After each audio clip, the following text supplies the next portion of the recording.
이 마카비 혁명이 주전 167년부터 160년 7년 동안 있었는데, 이 기간은 헬라의 알렉산더 대왕이 페르시아를 확 다 제압해버리고 유럽에서부터 시작해서 이 지금 말하면 이 중동의 모든 지역과 이집트까지 다 포함해서 가장 강력한 제국을 만들었어요. 그리고 그 사람은 33세에 일찍 죽었죠. 그리고 나서 내 장군이 나눠 먹기를 해서 통치를 하게 되는데, 근데 이 헬라 시대잖아요. 이 알렉산더의 제국의 통치 이념이 뭐였냐면, 그 전에 왕은 페르시아 왕이나 바벨론 왕이나 바벨론 제국이나 들어가면 그냥 그 나라 왕을 끌어내리고 또 자기들이 원하는 왕을 세우기도 하든지 하면서 모든 정치 체제를 우리가 원하는 정치 체제로 바꾸고 우리가 원하는 도시로 바꾸고 조공을 바쳐, 이런 식으로 한 거죠.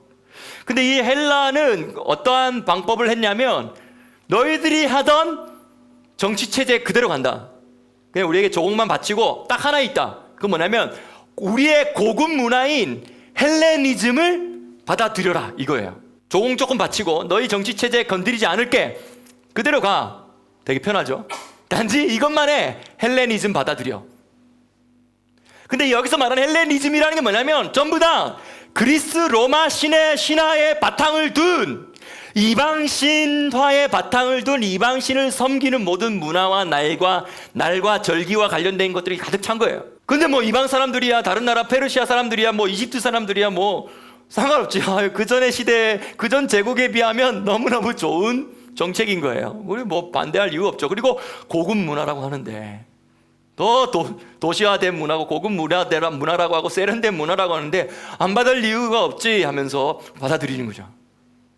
근데 이것을 누가 안 받아들이겠어? 당연히 유대인들의 이 독특한 이 여호와의 신앙 사상은 이걸 받아들일 수 없는 거예요. 이게 바로 말하면 종교다원주의 정책이면서도 종교 통합 정책이면서도, 종교를 뭘로 옷을 입혔어요? 문화라는, 헬레니즘 문화라는 옷을 입혀서 나아가지만 그 문화 안에 전부 다 종교의 날과 달과 절기와 이런 것들이 다 포함되어 있는 거예요. 당연히 이방 사람들이야 뭐 상관없지만 유대인만큼은 절대적으로 받아들일 수 없는 거예요. 알렉산더가 33살에 죽고 나서 4명의 장군들이 나눠 먹기를 할 때, 이스라엘 중심으로 볼 때 이스라엘 북쪽에 있는 시리아 땅은 셀류쿠스 왕조라고 하고요, 이스라엘 중심으로 볼 때 남쪽은 프톨레미 왕조라고 해요. 이게 다니엘서의 8장과 10장에 나와 있는 북방왕과 남방왕에 대한 이야기예요. 근데 이제 이 북방왕과 남방왕이 자기들끼리 싸우고 밀고 일어가서 싸우고 정복하고, 또 남방왕이 싸우고 정복하고 이기고 하는 이 과정 사이에 지금 누가 끼어 있어요? 이스라엘이 끼어 있죠. 그런데 이런 과정 가운데 초반에는 프톨레미 왕조가 이 이스라엘 땅을 통치했어요. 그래서 프톨레미 왕조에서 이스라엘에게 조공을 바치라고 하면서 20달란트의 세금을 매년 바치라고 하면서, 그 대신 이거 세금 내면 너희들 이 성전 중심으로 너희들이 하는 이 제사 시스템, 대제사장 중심으로 하는 이 시스템을 우리가 인정을 해주고 너희들 요거 하도록 놔둘게. 종교행위 하도록 놔둘게. 대제사장 중심으로 자치권을 인정해 줄게 하면서 이 프톨레미 왕조가, 이집트 왕조가 이렇게 인정을 해준 거죠. 근데 이런 와중 가운데 이제 그걸 조공을 안 바치겠다고 하기도 하고 이런 일들도 있었고요. 그리고 막 그것 때문에 이집트가 쳐들어오기도 하고, 또 이집트가 쳐들어오려고 하니까 이제 이 대제사장을 중심으로 지금 세금 내면서 제사를 지내던 이 사람들이 지금 시리아에 있는 셀루쿠스 왕조에게 손을 내미는 거예요. 우리 좀 도와달라고 하면서. 그러면 거기다가 성전 기물과 성전에 있는 이 보화들 이런 것들을 그냥 다 갖다 바치면서, 북쪽에다가 다 갖다 바치면서 도와달라고 하고 이러는 가운데, 결국은 이 북방 왕이 더 세력이 강해져서 이집트를 이 땅에서 밀어내고 이제 북방 왕의 통치 안에 이스라엘이 들어갔어요. 근데 그때가 언제나 바로 안티오쿠스 4세예요. 안티오쿠스 4세 에피파네스라고 하는데, 에피파네스라는 말 뜻이 뭐냐면 신이 현현하다. 다시 말하면 신이 나타난 자다. 내가 바로 신이 나타난 자라는 뜻이에요, 에피파네스가. 그런데 이제 이 에피파네스가 프톨레미 왕조보다 더 심하게 이 이스라엘을 쪼여오기 시작하는데, 유대교의 전통을 내려놓게 만드는 거예요. 헬라 문화 받아들이지 않고 있으니까. 너희들 지금 다른 주변의 나라들은 헬라 문화 받아들여가지고 적당히 해가지고 조공도 마치면서 우리의 고급 문화를 받아들이고 했는데 왜 너희들 아직도 받아들이지 않고 있냐. 그러면서 유대인의 정체성을 잃어버리게 하는 정책을 만드는데 그게 바로 뭐냐면 헬라화 정책인 거예요. 성전 옆에 예루살렘에 제우스 신의 신전을 따로 세우고 거기 제우스 상을 세우고 그리고 자기 자신을 에피파네스라고 하면서 내가 하나님이다, 하나님이 나타나는 것이다 하면서 나를 섬겨라. 그리고 내가 바로 제우스의 현현된 인간의 모습으로 나타난 제우스다. 그리고 여기에 제우스 상을 세워서 놨으니까 여기다가 제우스 신을 섬겨라. 그리고 돼지피로 제사하게 하고 그리고 돼지고기를 다 먹도록 강제적으로 돼지고기를 다 먹도록 하고 이 돼지고기를 먹고 안 먹고가 바로 헬라화 됐냐 안 됐냐를 증거하는 거예요. 이건 나중에 이제 중세 시대 때 유대인들 중세 유럽 사회 기독교 사회 안에서 핍박받을 때도 똑같았었죠. 강제 개종 당할 때 돼지고기. 그러면서 할례를 금하게 하고 안식일을 준수하지 못하게 하고 하는 것이죠. 그런데 이런 과정 가운데 많은 유대인들이 헬레니즘 문화를 받아들이고자 하는 유대인들이 많았어요. 그래서 혼합 종교 정책을 받아들이는 유대인들이 많았다는 거예요. 그런데 경건한 유대인들은 받을 수 없다라는 거죠. 그러니까 유대인들끼리 막 싸우는 거죠. 이게 교회가 요즘에 교회 안에서 막 이것들 때문에 갈등이 일어나는 거 똑같은 것 같아요. 이런 계속 충돌이 일어나는 거예요. 그러니까 제사장들도 두 패로 나뉘고 백성들도 두 패로 나뉜 거예요. 헬레니즘 찬성하느냐 반대하느냐. 다시 말하면 이방 문화 우리 안에 받아들이느냐 안 받아들이느냐. 다시 말하면 이방의 절기 우리가 받아들이느냐 안 받아들이느냐. 다시 말하면 세속의 아름다운 문화와 고급 문화와 이 세상이 지금 제공해주는 이러한 것들 우리 받아들이느냐 그거 안 받아들이느냐. 이것 때문에 찬성과 반대가 일어나는 거예요. 근데 그 중에서 그런 제사장들도 그런 왈과 왈부하는 이런 다툼이 있는데 한 번은 야손이라는 사람이 대제사장이 되었는데 이 사람은 헬레니즘을 찬성하면서 예루살렘을 헬레니즘 도시로 바꿔나가기로 원했던 자예요. 그래서 예루살렘에 체육관을 세웠어요. 김나지움이라고 하죠.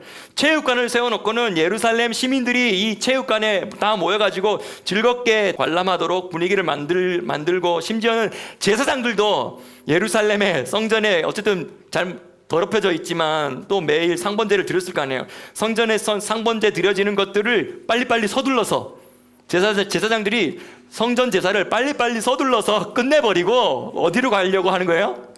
저 김나지움에 저 체육관에서 있는 이 재밌는 체육과 이 체육 그 전부 다 이게 또 헬라 문화와 관련된 이 우상 숭배와 관련된 부분들, 신전들의 싸움과 관련된 거, 신들과의 싸움과 이걸 재밌게 관람하는 거거든요. 그런 것들이 너무 재밌으니까 제사장들까지도 그렇게 돼버리는 거예요. 분위기가. 또 이제 제사장들 가운데는 국방 왕에게 뇌물을 많이 바치고 제사장직에 오르게 되는. 근데 사독 계열이 아닌데도 이제 그 혈통이 제사장 혈통이 아닌데도 돈만 많이 바치면 제사장이 되는 이런 시대까지 이제 되는 거죠. 그러니까 더 헬레니즘 문화를 밀어붙여가지고 대제사장의 자리를 차지한 사람은 자기의 자리를 안전하게 유지시키려고 더 뇌물을 바치지, 또 우리 더 헬레니즘 문화를 더 파급시키려고 하지. 이런 과정 가운데 이제 막 성전에 있는 것들도 다 갖다 바치지. 이런 과정 가운데 무슨 일이 생기냐면 이 안티오쿠스 4세 에피파네스가 남방 왕을 치러 내려와요. 이집트를 치러 왔다가 대패를 해가지고 이 원정에 실패하고 올라가는 길에 예루살렘을 들려가지고 자존심도 상하고 기분도 나쁘고 막 짜증도 났겠죠. 그런데 예루살렘에 딱 왔는데 우리가 하라는 정책을 헬레니즘을 받아들이라는 이 정책을 이렇게 다른 나라들은 받아들이는데 이 나라 민족들은 고집스럽게 종교를 혼합시키지 않으려고 하고 자기 종교만을 주장하면서 이렇게 하고 있는 모습을 보니까 화가 치밀어 오른 거죠. 그래서 예루살렘에다가 분노를 쏟아부으면서 헬레니즘 정책을 더 강경하게 발표를 했는데 모든 유대인들의 이거 정당하게 인정해주면서 이들의 종교를 적당하게 인정해주면서 하니까 얘들이 말을 안 듣는다 해가지고 토라를 다 불태워버린 거예요. 토라를 다 압수해가지고 불태우라고 했지. 예루살렘 성전 안에다가 제우스 신상을 세우게 했지. 그리고 거기다가 막 돼지피를 뿌리고 성전 벽에다가 돼지피를 바르게 했지. 그리고 성전에 있는 금고와 기물들을 강제로 빼앗게 했지. 안식일을 지키는 유대인들 안식일을 금해버리니까 그래도 안식일을 지키는 자들에게는 가서 칼로 목을 베어버리는 거예요. 근데 어떤 사람들은 칼로 목을 베어버리는 그 순간에 일단 나는 지금 안 하겠다라고 하는 사람도 있었지만, 어떠한 유대인들은 이게 단순히 한 개인의 자존심 수준이 아니라 이거 하나님에 대한 신앙에 대한 그것다라고, 성전에 대한 모욕이라고 생각했기 때문에 칼을 들고 목을 베는 그 순간에도 계속 이 절기를 지키고 안식일을 지키는 거예요. 그래서 회당에 들어와서 목을 그냥 잘라버린 거예요, 사람들이. 이런 일들 때문에 이제 유대교 말살 정책, 원래는 종교를 적당하게 혼합시키려고 한 정책에서 이제 유대교 말살 정책까지도 수위가 지나치게 되고 성전이 이렇게 더러워지게 되니까 이 헬레니즘 유대인과 경건한 유대인들끼리 격돌이 일어나는 것이죠. 그런 와중에 이제 167년에 주전 167년에 모딘에 살던 제사장 중에 한 명이 마타티아스라는 제사장이 있었는데 5명의 아들이 있었어요. 근데 이런 혼합 정책, 종교 정책을 거부하던 사람들이야. 그런데 안티오쿠스 4세가 그 지역의 사람들이 대가 세고 거부를 계속하고 있다. 단체로 특별히 그 지역에 있는 대제사장의 그 가문이 그 마을을 꽉 잡고 있기 때문에 이 마을이 가장 말을 안 듣는다, 종교 혼합 정책에 말을 안 듣고 있다라고 보고가 되었기 때문에 안티오쿠스 4세가 자기의 신하 한 명을 보내가지고는 바로 거기서 군대를 모았겠죠. 그리고 그리스 신에게 바로 이 자리에 지금 바로 제사드리라고 강요를 해버린 거야. 그러니까 마타티아스의 아버지가 제사장 요하난인데, 요하난의 아들 이 마타티아스가 거부를 한 거죠. 우리 할 수 없다 하는 순간 다른 유대인들이 어물쩡물 서 있다가 그냥 눈치 보다가 그리스 신에게 제사를 드리겠다고 그 제단에 가서 제사를 드리려고 하는 거예요. 그렇게 하자 이 마타티아스가 그 유대인들 칼로 죽여버리고, 그리고 이 안티오쿠스 4세가 보낸 이 사신을 그 자리에 죽여버리고 이 전쟁을 일으킨 거죠. 그리고 나서 산으로 도망쳐 버렸어요. 그러니까 이제 군대들이 산으로 다 올라오는데 이러한 지역, 주변에 있는 다른 지역의 경건한 유대인들도 이 소식을 듣고 합세하는 거죠. 그러면 세력이 점점 커졌어요. 그리고 다른 지방의 이 이방 제단도 다 그들이 세력이 커지니까 이제 게릴라 작전을 써가면서 두 가지 방향, 한 가지는 이 헬라 군대들을 이 땅에서 몰아내는 전쟁도 했지만, 이 헬레니즘에 푹 빠져 젖어 들어가 있는 이 유대인들이 세운 이방의 이 제단들을 다 무너뜨리게 하는 그 일들도 하고, 가는 곳마다 우리가 이길 수 있고 승리할 수 있으니까 너희들 다시 할례를 시작하라고 하면서 할례를 하고 샤밧을 지키게 하고 이렇게 격려를 하면서 세력이 점점 확장된 거죠. 그 1년 후에 이제 아버지가 돌아가고 나서 이 유다 마카비가 본격적으로 앞장서서 승리를 이끌기 시작하는데, 6년 동안 이 마카비, 원래 이 사람 이름은 유다예요. 근데 이 유다의 별명이 마카비예요. 근데 마카비는 히브리어로 망치라는 뜻으로 알려져 있지만, 원래는 이 마카비는 출애굽기 15장 11절에 첫 자를 따서 만든 건데요. 이 첫 자를 따서 만든 구호인데, 미 카모하 바 엘림 아도나에, 무슨 뜻이냐면 여호와여 신 중에 당신과 같은 자 누구이니까라는 출애굽기 15장 11절의 약자예요. 그래서 그게 그 이니셜을 따서 마카비가 됐는데, 또 마카비가 망치라는 뜻이죠. 가는 곳마다 이기니까. 그래서 종교 혼합 정책에 반대하던 경건한 유대인들이 외치던 구호가 바로 마카비예요. 여호와여 신들 중에 당신과 같은 자 누구입니까? 이 고백은 하나님만이 참 하나님이고 다른 신들은 우리가 섬길 수 없으며, 문화를 통하여서 쳐들어온 이 모든 이방 신들, 종교 통합 정책, 종교 혼합 정책 우리 받아들일 수 없습니다라는 고백이 바로 마카비예요. 그래서 헬라파 유대인들이 북방왕의 셀루쿠스 왕조의 군대들이 더 합심하여서 우리 좀 도와달라고 하면서 이 경건한 유대인들하고 와서 싸워달라고 하면서 북방왕을 초대해버리는 거죠. 마카비 없애달라고.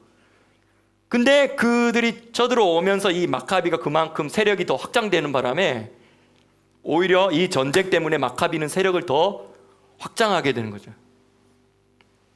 저 베시안까지 가고 막 갈릴리까지 쳐들어 올라가면서 이 이스라엘을 확장시켜, 이스라엘 독립국가로서 확장시켜 나가면서 100년 동안의 자치 독립 국가가 된 거예요, 이스라엘. 그게 이제 하스모니안 왕조입니다. 자, 여기까지 한 것의 이제 의미를 이제 우리 마무리로 이렇게 의미를 저는 이야기하고 싶어요. 이 마카비의 이 이야기는 지금 이 이야기 들으면서 여러분도 느꼈지만 지금 이 마지막 때에 기독교와 개신교가 지금 처해 있는 이 종교 혼합, 종교 다원주의적인 정책, 문화를 통해서 치고 들어오는 이 많은 기독교와 교회의 위협, 타협, 이런 것들과 너무 관련이 있는 것이죠. 근데 이건 또 뭐와 관련되냐면 막 하누카라는 건 에녹의 히브리 발음이 하녹거든요. 하녹이 무슨 뜻이냐면 하나님께 봉헌된 자, 하나님께 드려진 자라는 뜻이에요. 하녹. 근데 그거를 명사화 시켜가지고 여성 명사화 시켜서 하누카 하면 이게 바로 하눅한 거예요. 성전, 더럽혀진 성전, 오염된 성전, 이방 문화로 말미암아 거룩함을 상실된 성전이 거룩함으로 회복될 수 있도록 종교 개혁이 일어나는 그 외침이 바로 마카비고, 그 구호가 바로 마카비고, 그 마카비라는 구호, 미카모카 바엘림 여호와, 이 외침을 통하여서 일어났던 놀라운 기적이 바로 하누카의 기적이었는데, 성전을 청소하고 정리하고 나서 하루치밖에 없는, 급하게 이제 성전에 불을 켜야 되는데 그 불을 켜려고 막 주변에 예루살렘에 막 뒤져보니까 이거밖에 없는 게, 조금밖에 없는 게 성전 그 기름이. 그래서 일단 이거라도 해서 우리가 성전에 불을 붙이자라고 하루치밖에 안 되는 그 기름의 양을 가지고 성전 안에 불을 붙이고, 수소문해서 이거 아무 기름으로 할 수 없거든요. 저 엑스트라 버진 오일로만 성전 안에 올리브 오일로 불을 켤 수 있는 거예요. 근데 그런 오일을 당장 못 구하니까 그 구하는데 8일이 걸렸어요. 근데 하루치 기름을 일단은 수소문에 찾아가지고 붙였는데 이게 8일 동안 불이 붙었던 거예요. 그리고 이제 9일째 되는 날에는 이제 좀 엑스트라 버진 오일을 찾아가지고 이어서 갔다는 거죠. 이게 하누카의 빛의 절기의 의미인데, 우리 이 시대에 우리 한 사람 한 사람이 성전이잖아요. 근데 요즘에 우리는 또 이렇게 온라인을 통해서 또 좋은 의미로서의 의미를 이 예배를 드리고 있지만, 오프라인 교회를 가지 못하고 있는 사람들이 많아지고, 지금 한국 교회가 10,000개의 교회가 문을 닫았대요. 세상에. 나는 잘못 들은 줄 알았어. 1000개겠지. 근데 10,000개 교회가 문을 닫고, 10,000개 교회 문 닫고 100만 명의 성도가 지금 교회를 나가지 않고 어디 가는지 모른다는 거예요, 지금.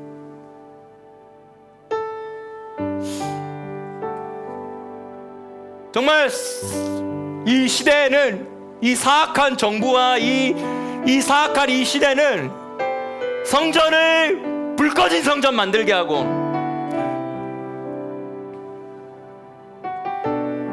더럽혀진 성전 되게 하고, 오염된 성전 되게 하고, 태화협된 성전 되게 하고, 혼합된 성전 되게 만들려고 하는 이 전 세계적인 이런 정책들을 우리가 눈앞에 보고 있어요. 이 상황에서 정말 하누카의 정신이 교회에게 필요하겠습니까? 필요하지 않을까요? 제가 하누카라고 검색을 하니까 미국에 있는 어떤 기독교 신문사에서 뭐 하누카를 기독교인이 지켜야 되냐 안 지켜야 되냐에 대해서 누가 글을 적었던데, 제가 한 이런 이야기 비슷하게 쭉 적다가 막판에, 그런데 예수님이 요한복음 10장에 하누카의 절기에 맞춰서 예루살렘 성전을 방문하셨다. 하누카를 지키셨다. 근데 예수님이 그 하누카를 지키시면서 자신을 세상의 빛이라고 하셨으니까, 이제 세상의 빛은 예수님이시니까 하누카 절기는 교회와 상관없다, 이렇게 결론을 내더라고요. 그래서 참 결론이 이상하게 이렇게 나는구나. 저는 이렇게 생각해요. 하누카 절기를 교회들이 다 지키라 이런 안 지키라 이런 개념보다는요, 가정별로 가능하다면 한우카의 정신을 회복하고 우리가 불 꺼진 성전 되지 말고 활성화된 성전이 되자라고 하면서 가족별로 하시면 좋겠어요. 똑같이 이렇게 할 필요는 없어요. 여기는 이제 뭐 이 설명은 다 생략할게요. 근데 이 시간에 제가 이 촛불을 칠 때 여러분도 함께 동참하시면서 이 기도를 하십시오. 여러분의 성전으로서 여러분의 개인이 혹시 불 꺼져 있습니까? 혹시 뭔가 좀 오염됐습니까? 돼지 피가 뿌려졌습니까? 어떤 헬라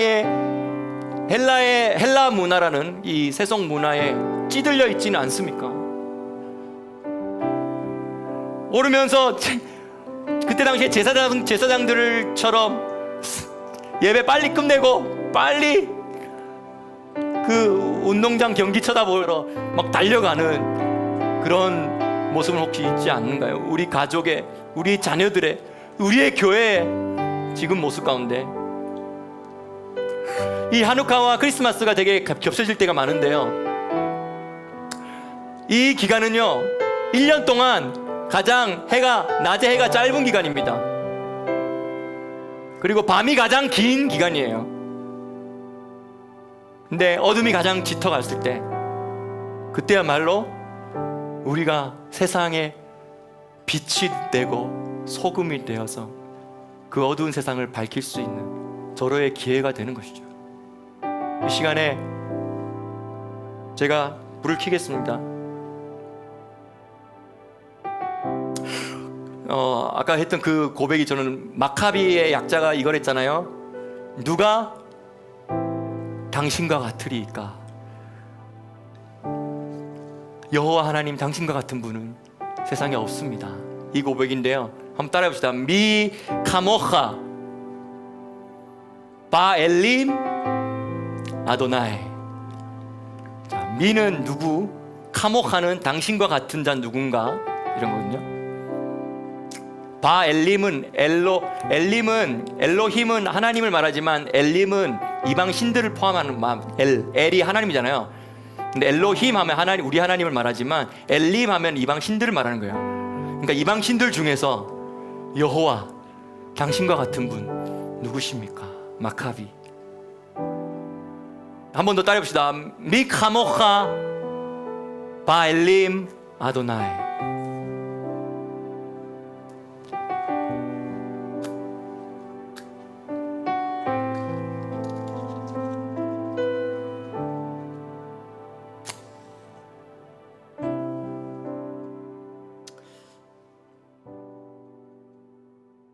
하나님, 이 시간에